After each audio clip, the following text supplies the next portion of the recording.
2.542,46 € da pagare entro il 5 marzo.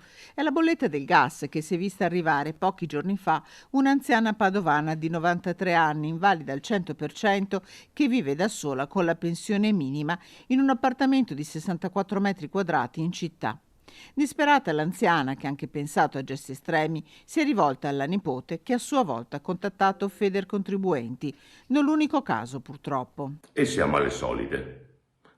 Abbiamo i centralini ingolfati di chiamate di persone che stanno ricevendo bollette pazzesche, gonfiate all'inverosimile.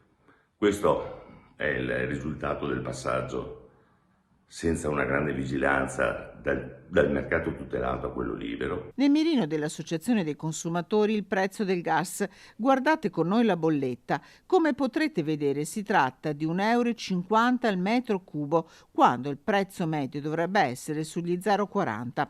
La bolletta per ora è stata bloccata e il prezzo della fornitura ricontrattato, ma Federcontribuenti ha tutta l'intenzione di vederci chiaro e lancia un appello. Ci sono i siti delle compagnie di rete e potete confrontare i prezzi. Se non lo sapete fare da soli, fate aiutare dai figli, dai parenti, dagli amici, da qualcuno.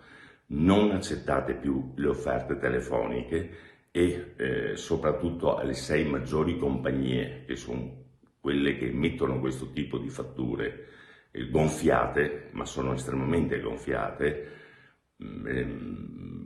Cambiate il sistema commerciale di vendita, non si può ridurre la gente in questa maniera.